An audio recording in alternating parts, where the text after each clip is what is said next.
Welcome to Megapath Presents. I'm Ronnie Hayes, and today we got another Walking Dead TV show Q&A. Before we dive into that, though, the boots. If you asked a question about the boots, I did a video about that already, and my thoughts and opinions have not changed. So check out that video. Let's dive into this with Joseph W. Do you think Simon will die? Yes, but not in Season 7. Matthew R. What point will we start all-out war?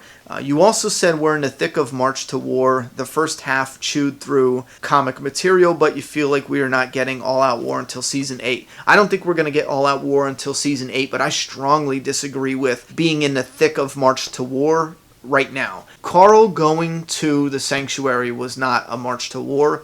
Michonne going with the Savior was not a March to War. Daryl being in the jail cell, introduction to Ezekiel and the Kingdom, not a March to War, checking in on Carol and Morgan, the Ocean Side, all of this stuff. Nothing here is a March to War. The very end where Rick is like, okay, you know what, let's get this started. That is the beginning of the March to War. I mean, Rick, up until that point, he was neutered, doing everything Negan wanted him to do. So, in my eyes, we are now getting started with a March to War. So, getting all-out war in Season 8, it definitely fits as far as the structure of having each half a different feel. You're oppressed and beaten down in the first half of Season 7. The second half is rising up, and it's the March to War. Season 8, first half will be all-out war. Maybe that's part 1, and then second half is part 2. I'm hoping that's the case. Next up, we got Jake K. If you could be an extra in The Walking Dead, who would you be? Savior, Hilltop, Walker. I'd love to be a really cool Walker. That would be awesome. However, I would like to point myself out to my daughter, so I'd probably want to be a Savior. Andrew S. Do you agree if Rick dies in The Walking Dead, it ruins the show? Yes, right now. If he died in the very next episode, the show tanks. I'm sorry, that's how I feel. But if they properly set up the world to go on without him, I think it'll take a hit in popularity, but it'll definitely continue to some degree. Maybe even fade out after a little bit, and then it will come back in a few years once you give it a break. Karen M. Do you think Daryl will finally feel something when he sees Carol with Ezekiel? No. I've never been on board with the Daryl and Carol relationship, even more so than the Rick and Michonne. The Rick and Michonne, even though I liked the idea of him and her being best friends better than, and I still do, I like it better than them being in an intimate relationship. Even though I like that better, there's still signs, and I'll admit there's absolutely clear signs of maybe flirting. There's clear signs of a connection there. There's clear signs of a future, together. I don't see that with Carol and Daryl. All the way back in Season 3, maybe the first or second episode. Yeah, maybe there's a couple lines here and there. There's a couple little flirting here and there that made me think maybe there's a chance. But after that point in time, it became something different, at least for me. If they put them in a relationship together, I wouldn't, kick and scream about it. I could probably see it if they flowed into it properly. But if we just get Daryl insanely jealous because she's hooking up with Ezekiel, I don't know. I feel like that's kind of out of nowhere, a little bit silly. You know what I mean? Because we didn't see any setup there at all. So, no, I don't think so. Erica Dixon. Will Negan use Eugene and bullets, and will Rick decide to make the bullets at the Hilltop instead? This is interesting, and I talked about this in the previous Q&A, but the key is not Eugene. It's the factory where they make the bullets, the building, the area itself, because that has the machinery he needs. Without that machinery, there's no making bullets. So, Rick can't make bullets at the Hilltop. That's why Eugene is so important. That's why Rick and Alexandria are so important. You can't just make bullets with the recipe at the Hilltop because the Hilltop does not have the machinery. The machinery is very, very, very important. So that's why I feel that Negan will be so preoccupied with Daryl's escape and Joey's death that he'll kind of put Eugene on the back burner, and that will give time for Dwight to get Eugene out. You know what I mean? As far as the bullets, I think it will still be Eugene, Rick, near Alexandria, where Eugene never discloses the information about the location to Negan. Negan could even come and scoop up Eugene. Rick could even take the recipes go to the building. Rosita could show him, and they could get some people to make the bullets there. Maybe Eugene can come out once he escapes, and he can show them how to make bullets faster, or this, or maybe make some changes. I don't know. There's a lot of interesting changes they can make here. Fatima. Wait, have I always been mispronouncing this name? Fatima. Scale of 1 to 10. Rate Jeffrey Dean Morgan as Negan. How to improve him. A scale of 1 to 10, man, I give him an 8. Absolutely. He loses those 2 points. 1 point fully for not building on some weight, some muscle to him.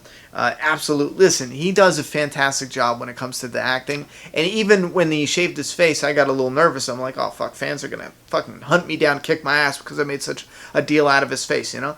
Because in the trailer, he makes this weird-looking smirk. He had his, like, tongue out, you know? And I was like, oh, fuck. But then once you see him on screen, his face is fulled out, you know what I mean? He looks badass. He still looks like a badass Negan. He was just making that funny little teasing face because he was walking away at that time. When it comes to his appearance, it is perfect, except for when they do the wide shots. And it's like, man, you know what? In the comic, when they did the wide shots, I was like, fuck, you're fucked. Even without guns, if you get in a one-on-one fight, Negan's just going to pick you up like a rag doll. He's just going to slam you down a little bit. He might even rape you, dude. He's going to fucking rape you, Rick. And then he's going to have his way with you. Fucking run. That shit is scary. I don't get that vibe with Jeffrey Dean Morgan. I kind of feel like, man, you know what? If they throw down, Rick might be able to beat his ass. You know what I mean? I just don't get that vibe. But that's not about his performance. That's just about the look. And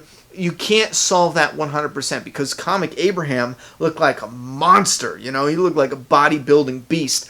I don't expect Michael Cutlitz to be like that. I am thrilled that he started working out, you know, for the gig and everything like that. That is awesome. That shows dedication and respect to the role and all that. And I'm thrilled that he did that. With Jeffrey Dean Morgan, I'm not saying this is a complete insult, that he's not like this big beast of a man. He does seem like he has a height thing going on, and that is fine. It just seems like he's a little too skinny where he might not do so well in a one-on-one, and I think that's what made Negan even more threatening, you know what I mean? Because in a one-on-one, he could probably just take out a whole room full of people by slamming them around, bullying them around and shit like that. But one other criticism slightly is the comedic, laughing, playful side of Negan. I've always wanted him doing that.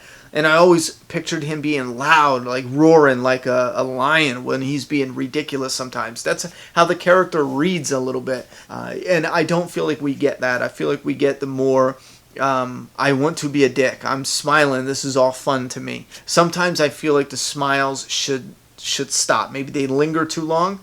Those are literally the only little criticisms to Jeffrey Dean Morgan as Negan. I love the shit out of what he's doing. I fucking love it. Like, fucking love it. Couple little tweaks, not a problem. Other than that, I love it. Shannon M. The Walking Dead / Fear the Walking Dead. Will they soon be in the same timeline? Not unless you drop a lot of acid.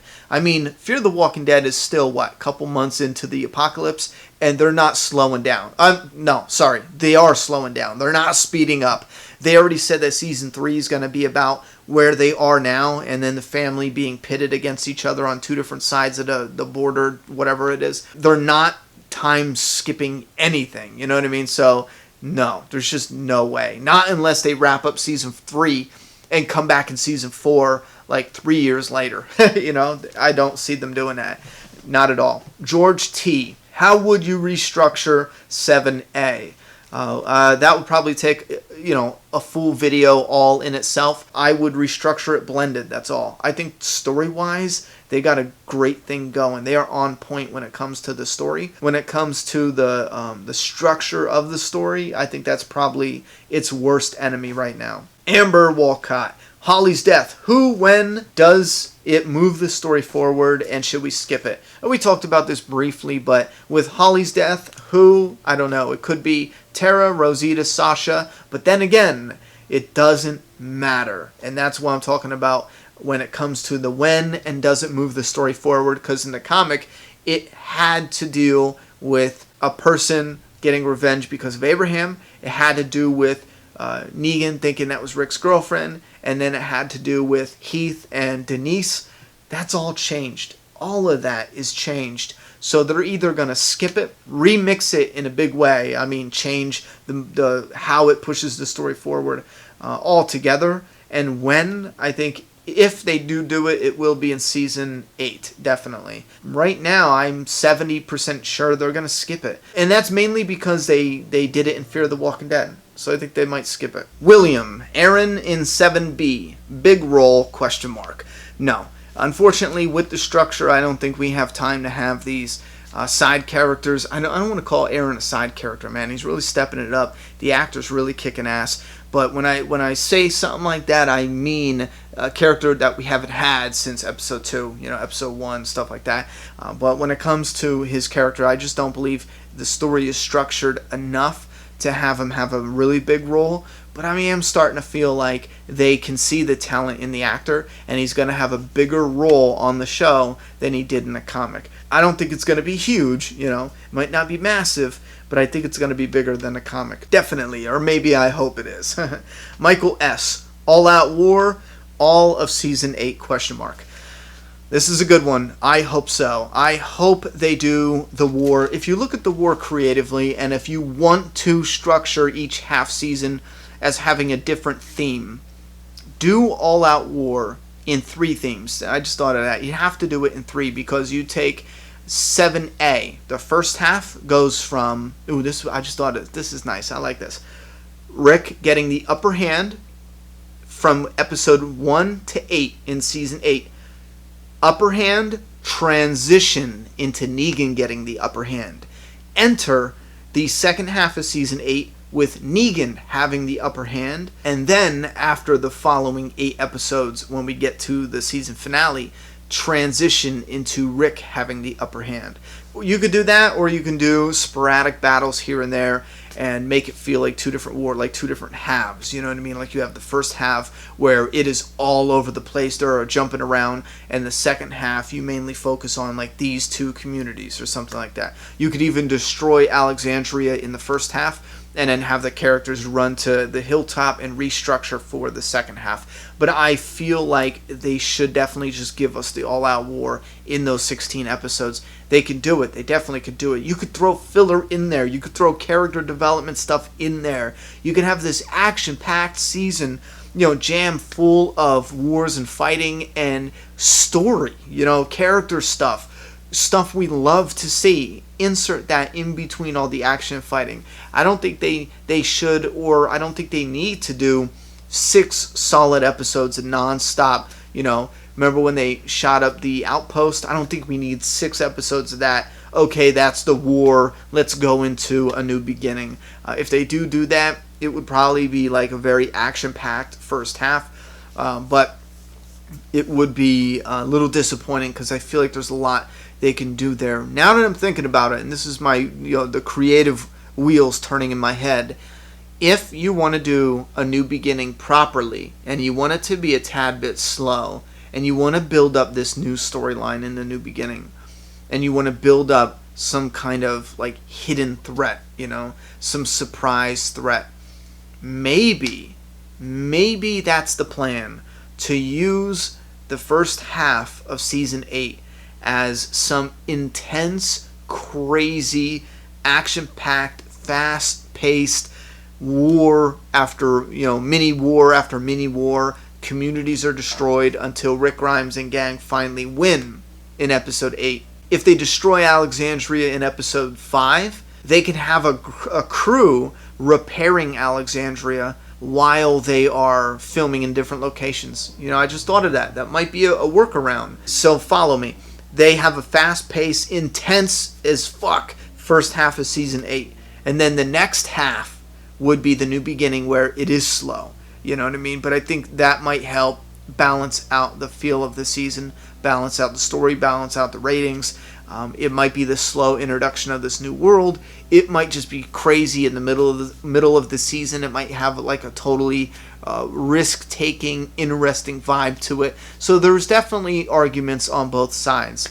At this point in time, I want All Out War in season 8. and then new beginning, all fresh in the new season. I want it or I would like it advertised, big, new beginning, new looks, new world, like just as some kind of big, new, refreshing event for the world of The Walking Dead. I think that would be so friggin' awesome. They could even take a year and a half off or some shit like that. I don't know if maybe that's too much. Fans would be like, no, fuck you, Ronnie, but maybe take a little time off and then come back with this whole new world or something like that. Leave your thoughts and opinions down below, what you think and what do you want coming for All Out War Season 7, that back half, and then Season 8, and then even Season 9 if you think we're going to get the new beginning.